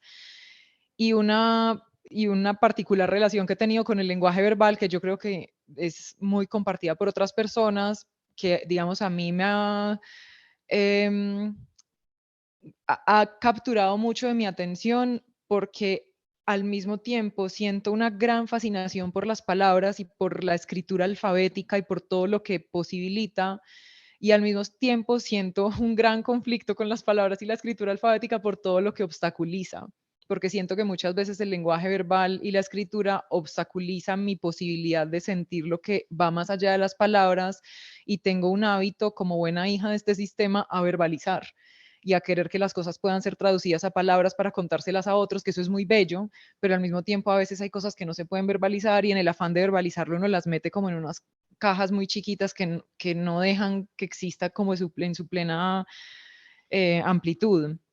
Y la otra respuesta la voy a dar leyendo un pedacito que justo ahorita que Pedro está hablando del paisaje, pensé, ve, si ahorita me dan la oportunidad, leo este pedacito, porque, porque me encanta lo que dijiste del paisaje, comparto mucho esa inquietud, pues, y sé que es una inquietud también compartida por muchas otras personas, ¿cierto? Esa pregunta del paisaje, ¿qué es el paisaje? Ah, no, que es que el paisaje, bueno, el paisaje cultural cafetero, que ese sí que es otro rollo, pero claro, la relación con el paisaje. Es como, no, es que hay un paisaje muy bonito, ¿cierto? Entonces una cosa que es lejos, que está afuera, que no tiene que ver con uno. Y una de las cosas que yo intento hacer en general y pues que en particular intenté hacer en el libro fue como reencontrarme con las palabras y tratar de entenderlas de otra manera. Y entonces escribí lo que digo, puedo decir a continuación, y es que hay mucha belleza escondida en decir que algo se volvió paisaje. He oído muchas personas diciendo eso como si fuera lo mismo que decir que algo dejó de ser importante, ¿cierto? Decir que algo se le volvió paisaje. Posiblemente porque así nos enseñaron a ver el paisaje, como algo trivial, un adorno, una colección de cosas que están afuera y de las que se puede prescindir. Pero si yo reconozco que el paisaje es una parte de mi cuerpo, entonces decir que algo se volvió paisaje implica reconocer que lo integré a tal punto en mi propia existencia que se volvió inseparable de mí. Dejé de ser una niña que creció siendo observada por un glaciar y una montaña y me convertí en niña glaciar montaña. Dejé de ser una niña que pasaba mucho tiempo jugando con las perras en el patio mientras la abuela regaba las matas y me volví niña perra abuela mata. Entonces, ahí está pues parte del origen del título del libro, que es Niña pájaro glaciar, es como también una declaración de yo no estoy separada de ninguna de estas cosas que estoy contando acá, así como nadie nunca está separado de las experiencias que tiene con los otros animales, con los otros humanos, con los territorios. Pero pasa que, claro, dentro de la belleza magnificente del lenguaje verbal que nos permite contar cosas con palabras, también necesariamente nos pone unos límites. Y si yo digo montaña, Mariana, entiendo que montaña es una cosa y Mariana es otra cuando eso es mentira, ¿cierto? Es una ilusión que también genera el lenguaje y que fortalece el lenguaje. Entonces, digamos que el título va un poco por ahí, pues es también como una invitación a reconocer que las palabras en la vida real, o sea, en su manifestación, digamos, más amplia, están es todo el tiempo juntas y que esa separación es una ilusión, pues, que es necesaria por fines prácticos para el lenguaje verbal. Qué lindo, muchas gracias, Mariana. Tenemos una pregunta de Alejandro Ponce en el aula virtual. Sí. Gracias, Caro. Hola Mariana, hola Pedro. Voy a seguir pensando con ustedes, sobre todo con Mariana, en la simplicidad y en las reglas y en el lenguaje. Entonces, una pregunta para cada uno. Mariana, primero que todo, quería decir que como alguien de Cali, nosotros también amanecemos hablando sobre si vimos o no el Nevado del Huila. Entonces, el Nevado es parte de la experiencia del suroccidente, claramente. Lo segundo, el libro, que es bellísimo, hace una apuesta por una simpleza del lenguaje, que a mí me encanta. Hace unos segundos hablabas precisamente de las palabras, las cómo estas palabras constriñen la experiencia y el pensamiento. Sin embargo, creo que también hay algo muy particular en el libro, y es que no solo estás haciendo una apuesta por un lenguaje general o filosófico, sino unas cosas muy simples, y estás jugando muy concretamente con el lenguaje, construyendo sonoridades, por ejemplo, o momentos de retornos o diálogos interiores, que a veces dices, por ejemplo, esto ocurrió, no, mentira, esto fue lo que realmente ocurrió, que es muy, muy dado a lo cotidiano, pero aún así en esa simpleza hay lo que quiero llamar como la poética de lo simple. Entonces, en esa poética de lo simple también hay una manera como de reencantar las palabras y las cosas que vas nombrando en esa simpleza. Entonces quería que me contaras un poco más sobre esa apuesta por lo sencillo, por la soltura de lo sencillo, que me parece súper poderosa. Estoy pensando, por ejemplo, cuando hablas de la laguna y la llevas a diferentes maneras de entenderlo. Y entonces la siguiente pregunta para Pedro, pensando en las instrucciones, que también lo decías hace unos minutos, de pronto tu trabajo con los talleres es más cercano al juego, por ejemplo. Mariana incluso nos dijo en algún momento, los límites son algo muy bello, muy generativo. Entonces quiero quedarme como con esas dos ideas antes de hacerte la pregunta, y es sobre todo como, a ver, cuando hablamos de instrucciones, uno, pues, digamos, muy naivmente, uno puede pensar las instrucciones como algo muy jurídico, como aquí están las instrucciones, tienes que seguirlas. Sin embargo, en tus talleres, yo creo que estás usando las instrucciones como reglas, pero que están más atadas al juego del experimento. Entonces, quería preguntarte, Pedro, ¿cómo operan las instrucciones de tus talleres para abrir o tal vez para cerrar generativamente estéticas ambientales? Entonces, por ahí va las dos preguntas que tengo. La simpleza, las reglas y la capacidad de generar con eh, estéticas con, digamos, parámetros muy concretos. ¿Quiere empezar? Yo creo que la mía es más rápida. Gracias por la pregunta. Em, si la entendí bien, espero. Pues quiero conectarlo un poco con lo que estaba diciendo al principio y como que varias personas han comentado del libro que les llama la atención que a veces sienten una voz infantil, que yo creo que va un poco por ahí, ¿cierto? Que es como estoy contando, o sea, voy contando algo y luego lo deshago y luego digo, no, mentiras, tal cosa. No fue algo, pues como les contaba al principio, no fue algo como que yo me senté a planear, esta es la manera en la que voy a escribir, sino que yo dije, esta es la manera en la que me está fluyendo escribir y es en la que quiero hacerlo. Y me gusta que haya surgido de esa manera también porque en gran medida, dentro de esa cosa que mencionaba al principio, como de las categorías de lo profesional y de a qué me dedico y de quién tiene permiso de hablar ciertos temas, parece que hay temas que solamente se pueden abordar si es como con palabras así como de mucha complejidad y con unas ideas pues que uno se tiene que sentar un rato a tratar de digerirlas porque es como, pucha, en este párrafo que trataron de decir y no sé qué, que es maravilloso también, ¿cierto? Que es muy lindo, como creo que también es un terreno muy fértil el de hacerse preguntas sobre lo que otra persona escribió, pero a veces también es muy tenaz que cosas tan interesantes se vuelvan tan inaccesibles para quienes no estamos acostumbrados a leer de esa manera o a escribir de esa manera o a pensar de esa manera. Entonces, digamos que sin planearlo necesariamente, sino más bien como una convicción interna de mi vida, quise que lo que, pues y en general he querido que lo que sea que yo voy a escribir y compartir sea así, ¿cierto? Que sea algo como que yo esté contando desde mi experiencia y no desde un lugar de yo estoy acá arriba porque entendí o estudié tal cosa o porque manejo estas palabras o tal cosa, que no digo pues que las personas que hablan así necesariamente lo estén haciendo pues como con esa actitud de ponerse por encima, pero sí creo que es una cosa que el lenguaje mismo pone, ¿cierto? Que a veces pone las ideas fuera del alcance de otras personas como por vestirse de una determinada manera, no sé.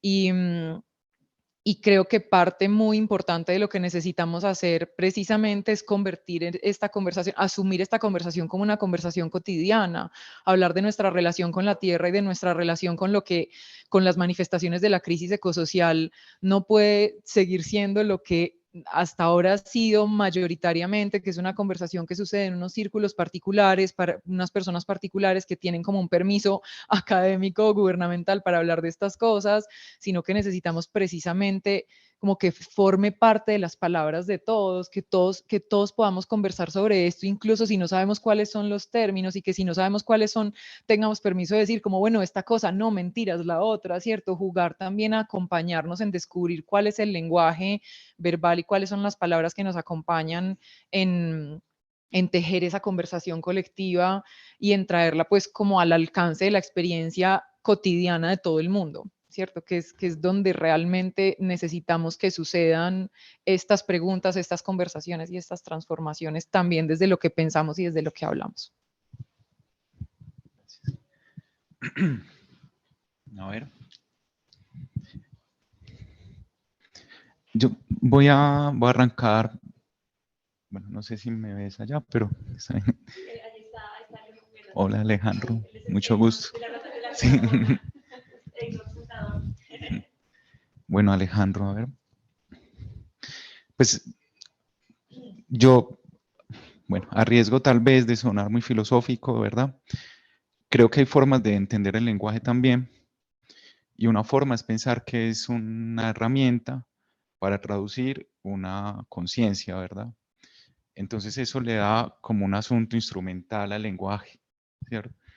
Y en ese sentido, pues el lenguaje justificaría una visión en donde el sujeto pues es como el que reina, ¿verdad? Y la humanidad también empieza a ocupar un lugar muy importante. Y yo creo que ese es justamente el problema ambiental fundamental, ¿cierto? O sea, el lugar que se... Pero si uno es niña pájaro glacial, ¿cierto? El lenguaje no va a ser solamente, pienso yo, la interioridad o sea, el flujo de conciencia de Mariana, ¿cierto? Sino el canto de los pájaros o el frío de la nieve, ¿verdad? Entonces hay un lenguaje de la tierra. Esto no me lo inventé yo. Patricia Noguera, mi maestra, ha escrito muy buenos textos, muy bellos textos sobre esto. Y creo que ahí también va como el juego de la instrucción, ¿sí? A mí las instrucciones me cuestan un montón. Yo les voy a hacer otra confesión. Vea, yo aprendí a montar moto en un tutorial de YouTube. Porque yo no me aguantaba, o sea, soy un muy mal estudiante porque yo toda la vida me he autogestionado el conocimiento, ¿cierto? Entonces yo no me imaginaba yendo a que me dijeran ponga el pie acá, haga esto así, cha.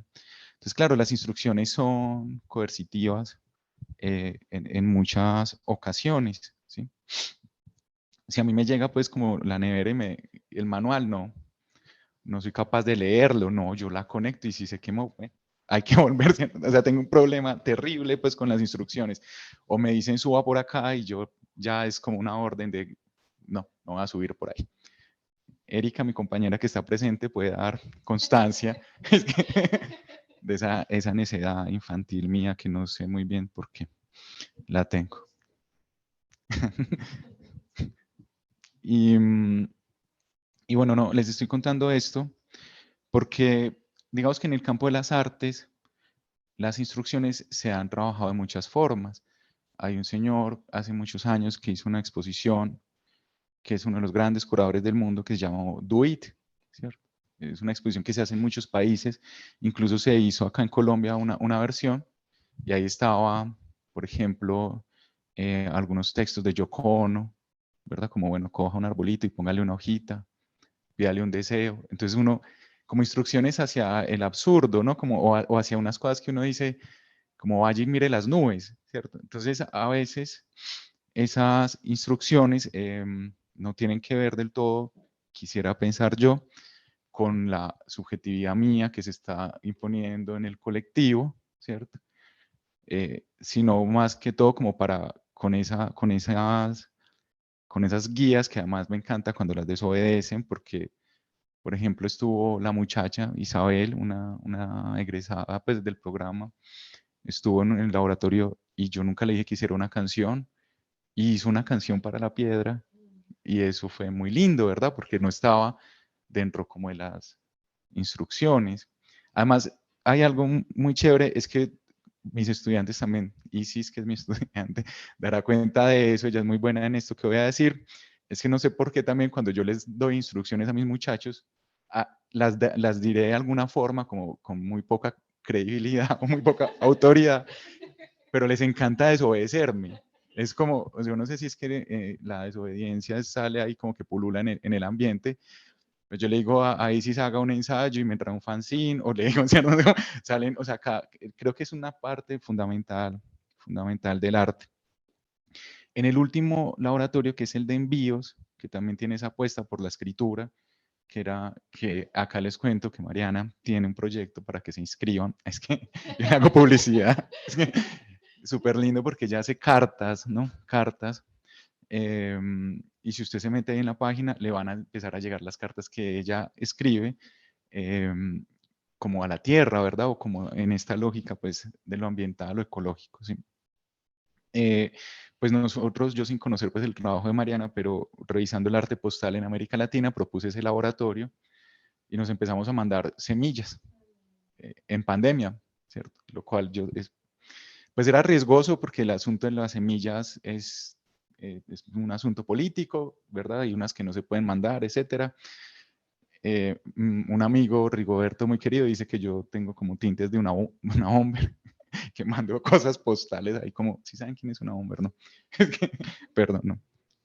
Pero lo que les quería contar con esto es que en ese laboratorio en específico, pues yo les propuse, les mandé una carta con instrucciones, con materiales a las personas que estuvieron porque no pudimos vernos, pero la última instrucción era que ellos hicieran sus instrucciones. Entonces el laboratorio termina con una serie de do-its que son replicables, ¿cierto? Por cualquier persona que se acerque al catálogo de cómo hacer arte postal, pero con la lógica de sembrar, ¿cierto? Con esa lógica de sembrar, ¿sí? Esto es muy interesante porque ese mismo año en el Banco de la República hicieron imagen regional y en imagen regional hicieron también la lógica del DUIT o de las instrucciones, que también lo pueden consultar en el catálogo de imagen regional. Les propusieron a los artistas que están confinados en pandemia a darles instrucciones a otros artistas, a otras personas, para que hagan obra encerrados en sus casas. Yo creo que esa es una invitación que pues finalmente cada quien verá si acepta o no, cómo la asume. Sí que me extiendo mucho, perdón. Muchas gracias. Además, por contarnos más sobre este proceso de las semillas, que es un proyecto tan bonito. Ivonne, ¿tenía una pregunta?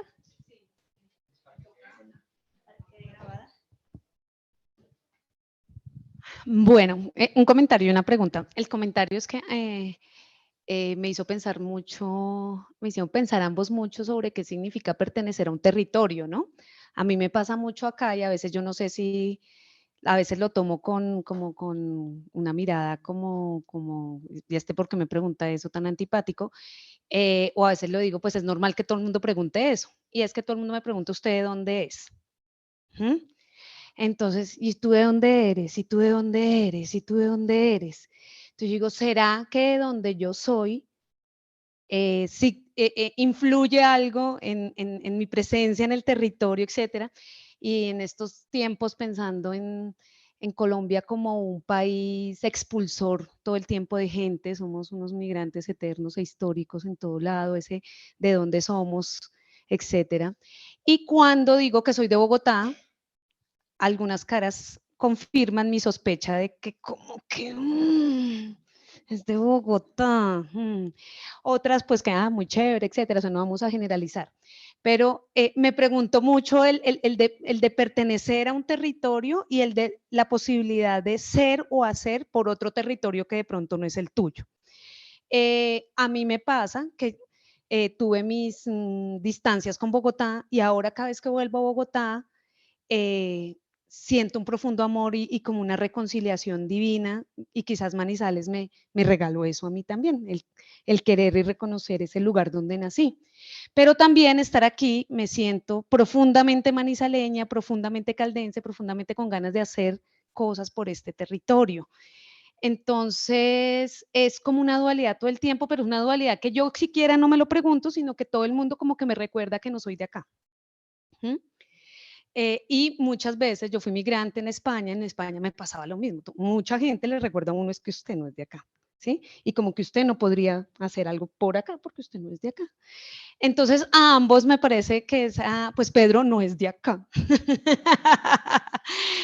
Tú sí eres de acá, pero me refiero a esas relaciones de los territorios, los límites, las imposiciones, para actuar además desde el arte y desde las humanidades, porque es como si todo el tiempo estuviéramos como tratando de salirnos de los límites, como decir es que donde estoy o estoy desde este lugar pensando en ese otro para transformarlo, etcétera. Y eso lo uno con también los límites del lenguaje, que también sería como comunidad. Yo soy socióloga, es que me hicieron pensar mucho en mi propio, como sus testimonios, mi propio testimonio. Mi gran lucha con la academia es que mi lenguaje no era tan sociológico y académico como se esperaba. Entonces, citar a todos los grandes teóricos de la sociología, que la tesis, y entre más gorda mi tesis, era más posiblemente laureada, y etcétera. Y yo tengo un lenguaje muy cotidiano, muy sencillo, igual, digamos, pues que daba cuenta de que yo había adquirido unas herramientas de la sociología para lo que fuera a hacer. Eso también me lleva a los límites, ¿no? Yo me pienso un poco esas humanidades y esas ciencias sociales y estas artes trastocándose todas unas a otras todo el tiempo y luchando contra ciertos purismos que hay. Es que, bueno, ¿qué es usted? ¿Filósofo, músico o artista? Bueno, profesor, o sea, ¿qué es eso? ¿Usted qué es? Diseñadora, O sea, todo el tiempo también estamos como muy dados a o afirmarnos desde alguno de esos límites o a romperlos, ¿sí? Entonces, pues quería hacer este comentario casi que autobiográfico como para retomar esa circunstancia que ustedes nos transmiten tan bonita del ser, del estar, del pertenecer y el transgredir límites geográficos, pero también límites disciplinares. ¿Cómo ven esa relación transgresora ahí? Muchas gracias, Ivonne. Yo quiero sumarle a tu pregunta otra en el chat porque está relacionada. Entonces voy a leer porque creo que nos sigue dando más ejes sobre lo que nos está hablando Ivonne. Isabel Orejuela dice, la institución académica, más que la figura que establece unos límites o categorías, es o puede ser medidora con otros espacios de aprendizaje significativo con base en el aspecto transversal del pensamiento ambiental. ¿Cómo ha sido el posicionamiento y la articulación con la academia para posibilitar otras experiencias sensibles y de creación particulares, desde un laboratorio hasta la publicación de un libro?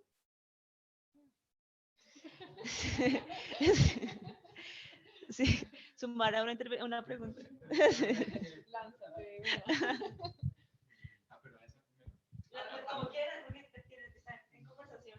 Bueno, les cuento que Isabel es una artista que vive cerca de Cocora y de Bremen, ahí como en esa zona, y tiene un espacio que se llama La Dicha.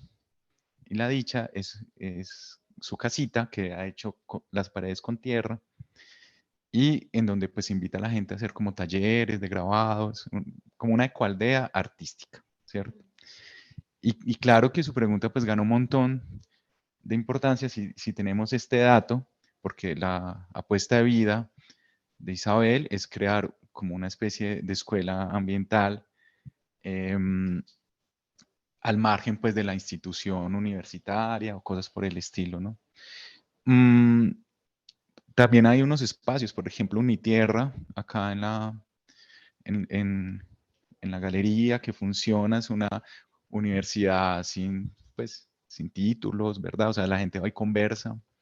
O tenemos procesos educativos, por ejemplo, cuando se juntan las comunidades indígenas, ¿verdad? Allí también hay la universidad indígena, ¿verdad? También es una figura muy linda. Lo que hacía Joseph Beuys allá con la Universidad Libre, que fue en plena documenta, invitó a gente a conversar y se sentaron a conversar y eso con unos tubos por ahí con grasa eran la obra, ¿cierto? Pero la obra era conversar, ¿sí? Entonces yo creo que sí hay, o sea, sí hay un asunto que tiene que ver con comprender que la academia pues no es lo único. Es más, la academia suele llegar muy tarde llega segura a veces, llega con cosas muy lindas que no, o sea, qué rico tener todo el tiempo del mundo para leer a los sociólogos, ¿cierto? Que posiblemente hubieran engordado esa tesis más. Qué lindo, la vida no sería la misma si uno no leyera a Marx, ¿verdad? O a Weber, no sé, me parece que eso igual está ahí, ¿sí? Pero también ese llamado, pues como lo que está pasando afuera, que es otra escuela, ¿sí? Mis chicos trabajan en cosas que a veces llaman como la escuela de la calle, ¿cierto? O sea, ahí hay un montón de cosas súper lindas también en esos márgenes. Mm, yo no soy como el gran defensor, pues igual de de las instituciones educativas, pero a mí cuando me preguntan por un límite, ¿cierto? Yo les devuelvo como la pregunta. Mis muchachos, ¿qué es el arte? ¿Y qué podría ser? O sea, ¿qué no ha sido? O sea, ¿qué le falta por ser? Me hago entender. O sea, hay preguntas que son retroactivas, que son como, vamos a definir y a poner los límites de esto. Y uno dice, ¿y por qué no la dañamos más? ¿Por qué no le rompemos más? Entonces, ¿y por qué no se puede en una clase hacer esto? ¿Cierto? O si la clase es pasto, ¿y por qué no se puede hacer esto otro? Entonces, siempre que uno esté ahí con esa actitud también ante los límites que nos invita, creo que se abren posibilidades. Sí, se abren posibilidades. Yo voy a ir a lo que preguntaste tú sobre el tema de la relación con el territorio y ser y pertenecer, porque pues para mí también ha sido una pregunta que ha atravesado mi vida y que de hecho ha estado muy relacionada con la pelea que tuve durante mucho tiempo con Manizales, porque a mí me preguntaban como, pero tú de dónde eres, y yo pues es que qué significa ser de, o sea, como yo no vivo allá hace muchos años, yo no me siento identificada como con las lógicas sociales, culturales que yo veo que son dominantes, entonces pues yo no siento que yo sea de allá, pero pues sí, yo nací allá, pero yo vivo hace, esto lo decía en Medellín cuando vivía allá, vivo hace 10 años en Medellín, pero pues yo no, o sea, soy de acá, pero no, pero entonces uno de dónde es, ¿cierto? Como que esa pregunta siempre estuvo ahí. Y yo creo que hay una gran trampa, que es el tema de todas estas cosas abstractas de las banderas y los escudos y los nombres arbitrarios que ponen señores de los que no sabemos nada a territorios particulares y además como todo este llamado a sentir orgullo por esas abstracciones, ¿cierto? Que eso es muy raro. A mí eso me llama mucho la atención, o sea, a mí la cosa como de no, es que me siento orgulloso de ser de nombre de ciudad, inserte nombre de ciudad, a mí me da cosa, o sea, a mí entre eso y no sé, o sea, no, no me gusta. Primero porque no sé si uno puede, pues que esto ya igual serían otras muchas conversaciones, pero no sé si uno puede sentir orgullo por una cosa como nacer en un lugar, porque no es una cosa como, no es un mérito, o sea, no es como yo trabajé por nacer aquí, o sea, yo nací aquí, es como un acto de la aleatoriedad de la vida y es un regalo de la vida haber nacido en estas montañas, pero pues no sé si yo puedo decir que me siento orgullosa por algo que fue un regalo de la vida, o sea, como me siento orgullosa por tener dientes, no sé, más bien me siento agradecida por tener dientes, por ejemplo. Y creo que hay una gran trampa que de hecho pues atravesamos como civilización, que es esta locura de sentir que nos tenemos que identificar con esas abstracciones y con los colores de una bandera y no sé qué, y todos los problemas que trae eso, ¿cierto? Que somos nosotros versus ellos y los que están por fuera y los que no tienen derecho a estar aquí o a actuar sobre lo que sucede acá. Eh, pues que no tengo una solución para eso, pues porque es, claro, eliminemos todas las fronteras, espectacular suena en la teoría, pero pues eso tiene, digamos que unas complicaciones prácticas. Eh, pero sí creo que como pregunta individual colectiva, ¿cierto? Que nunca es como una cosa que se queda solamente así, sino en lo que, en lo que sucede también en la conversación con los otros, que pasa cuando reconocemos que el territorio del que somos, y este del que somos, pues lo digo entre comillas, es realmente el territorio en el que estamos. O sea, yo soy del lugar en el que estoy y soy del lugar, y yo estoy no solamente en el lugar en el que estoy físicamente en un momento, sino en el que están mis afectos y en el que está mi hacer y en el que están mis ideas. Y entonces es un territorio súper, o sea, muchísimo más extendido del territorio que ocupa mi cuerpo. Porque si yo pienso en este momento, yo de dónde me siento pues yo siento que soy de este territorio, de estas montañas, pero también soy del Valle de Aburrá, pero también soy del valle pues que está entre la cordillera en la zona de Santiago de Chile, donde viví también un tiempo, y también soy entonces de otros lugares en donde están las personas que amo y en donde he tenido experiencias con otras manifestaciones de la naturaleza que amo, y etcétera, etcétera. Entonces sí, creo que es necesario un ejercicio de ampliación de qué significa para nosotros ser de un lugar, y que se entienda que no es ese nombre y esas abstracciones. Y, y como unas preguntas, sí, sobre el orgullo y eso. Y con respecto a los límites, rápidamente quería mencionar algo, pues como con respecto a lo que dije ahorita, de los límites, que pueden ser algo muy liberador y muy bello, que eso es a muchas personas, pues en el contexto en el que crecemos en este sistema, le puede sonar muy raro, porque parece que es como la búsqueda de toda la máxima libertad de todo. Y me acuerdo de lo que decía Juan ayer con Bad Bunny, yo hago lo que me da la gana. Y, y como esta idea de que la máxima libertad y no tener límites es lo más deseable, cuando no tener límites es una cosa muy angustiante, y cualquier persona que haya tenido que tomar una decisión de comprar una cosa en la que había 50 opciones, o sea, puede atestiguar lo desesperante que es, y cómo se empieza a volver una cosa de cualquier decisión que tome va a ser una mala decisión.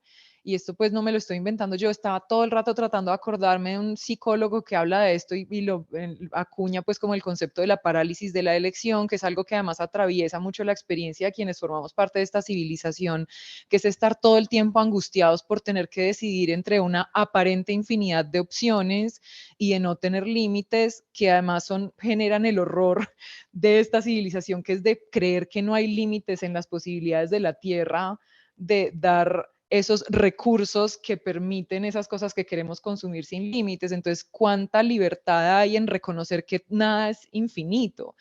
Como que es muy raro, pero a la vez yo creo que es una invitación muy necesaria. O sea, cómo nos relacionamos con el límite como una cosa liberadora y como una cosa bella, que también es, o sea, es que la piel es un límite. O sea, si no, yo sería pues, no sé, tengo la forma que tengo porque hay un límite que me contiene, y eso también es bello.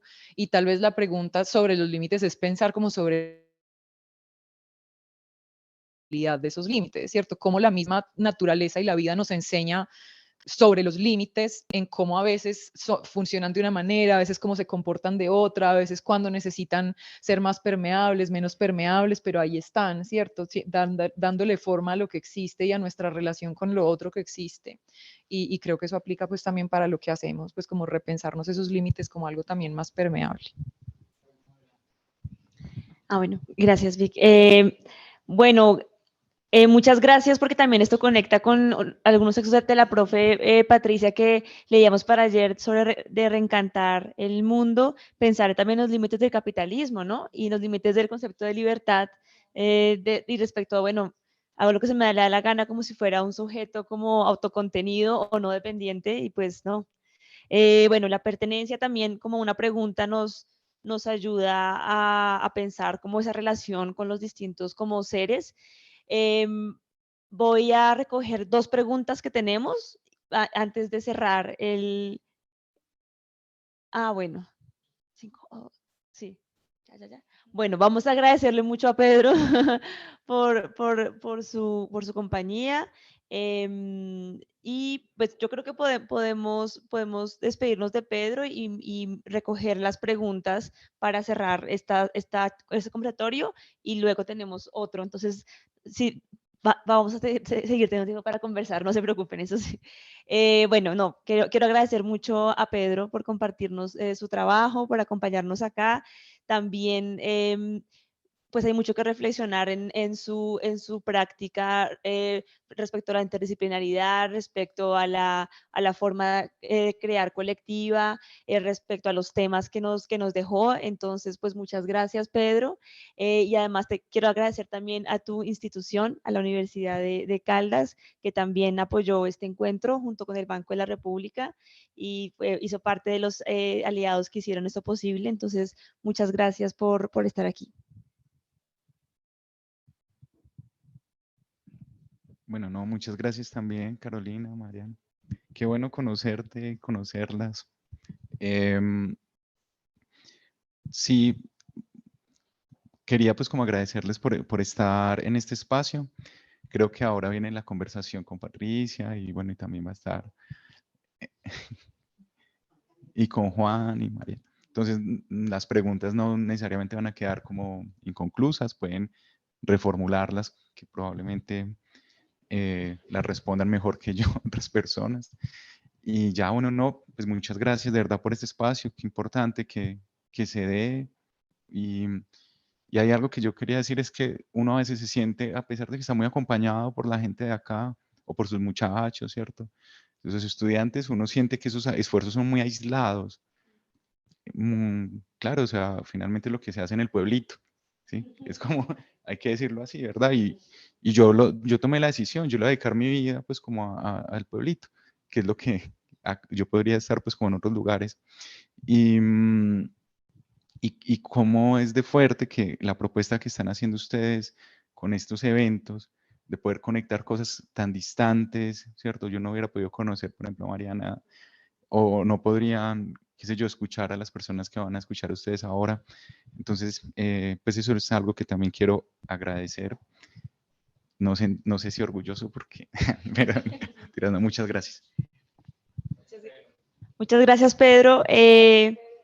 Gracias. Bueno, también sabemos que que tienes compromisos docentes que son importantes. Aquí estamos hablando de la educación también.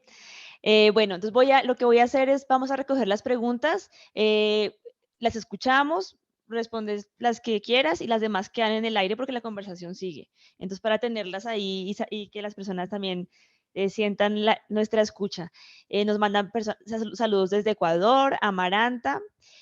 Joana Ponce nos pregunta, muy contenta de poder escucharles desde México. Soy geógrafa ambiental y estoy muy interesada en las infancias, por lo que me gustaría preguntarles cómo consideran ustedes que se puede abordar la crisis medioambiental para fomentar el amor, respeto, asombro, etcétera, en los niños, sobre todo en un momento en donde la conexión con la naturaleza y el entorno es menor y la información a la que tienen acceso puede ser nutrida, pero también profundamente peligrosa. Esa es la pregunta de Joana Ponce y también vamos a escuchar la de Isabel Zaragoza, que tiene la mano levantada. Si de pronto la puedes desmutear, por favor, Vic. Hola. Hola, te escuchamos.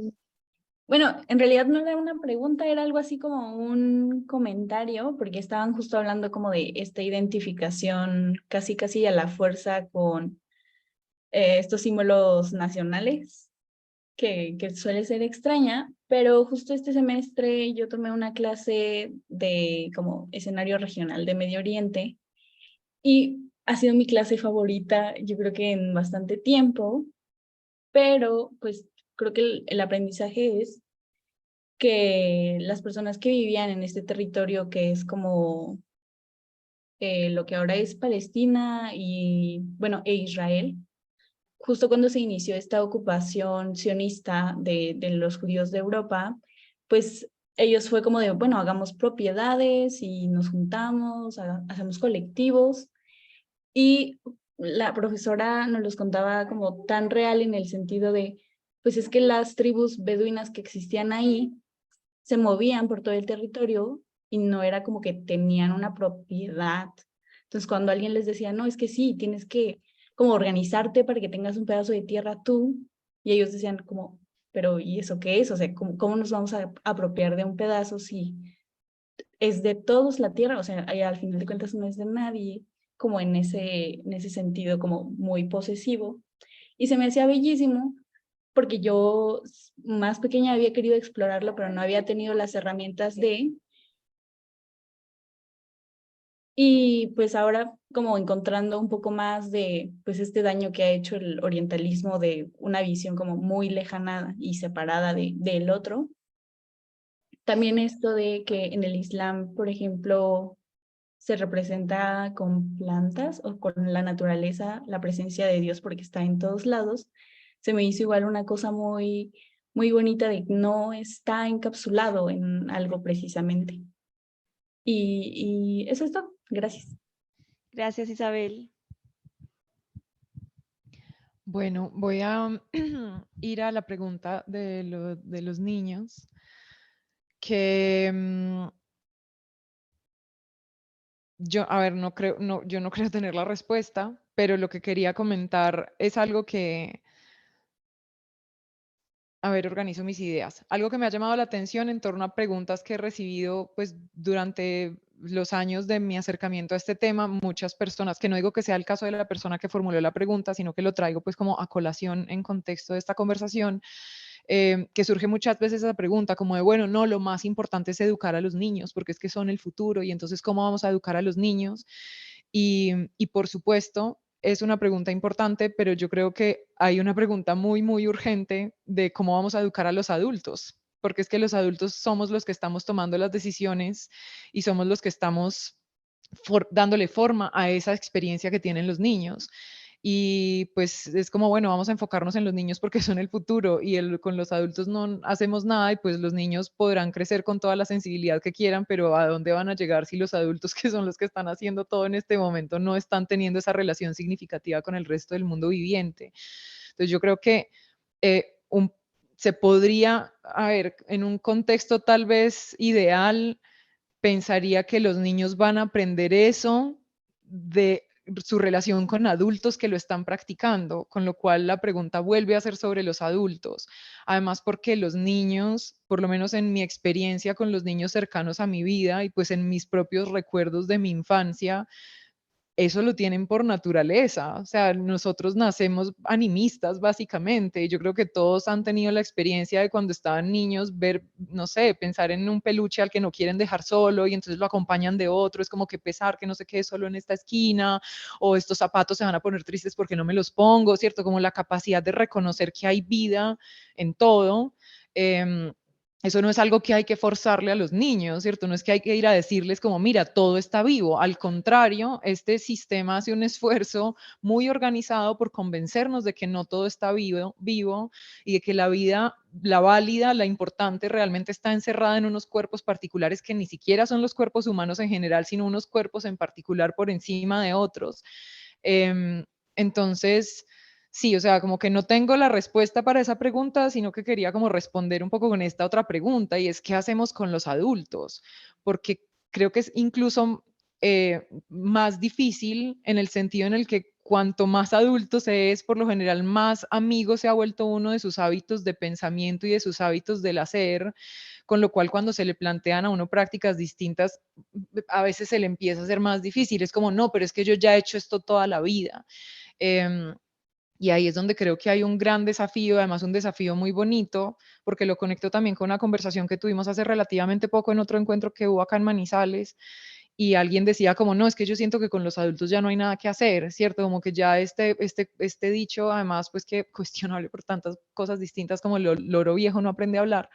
Y es como, yo estoy absolutamente convencida de que todos estamos siempre, sin importar la edad que tengamos, en capacidad de seguirnos transformando y que necesitamos reconocer esa capacidad que tenemos también, sin importar la edad que tenemos. Entonces, ¿cómo hacemos para, sí, acompañar a los niños a que no, sus vidas no sean consumidas por las pantallas, a que sus vidas no sean consumidas por pasar tiempo encerrados dentro de cuatro paredes, pero cómo hacemos precisamente para permitir que los adultos que acompañan a esos niños tengan vidas en las que ellos mismos puedan cultivar lo que queremos que esos niños vean?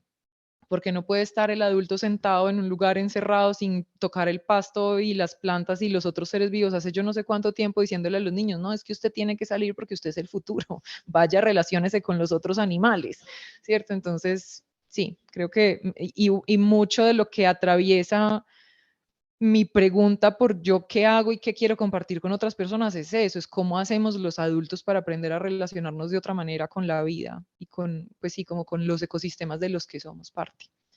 Y eso. Muchas gracias, Mariana, por tu trabajo, por que nos inspira de tantas maneras. Niña Pájara Glaciar y también todas las formas de correspondencia y conversaciones en las que hemos podido compartir contigo.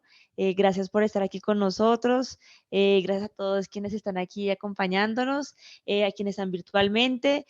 Vamos a hacer una pausa de 10 minutos y en 10 minutos empieza el conversatorio Metodologías, Tecnologías y Futuros Ambientales, en el que contaremos con la compañía de Mariana, de Juan Duchesne y de Patricia Noguera. Entonces, muchísimas gracias a todos por acompañarnos y si quieren se pueden conectar en 10 minutos nuevamente. Gracias.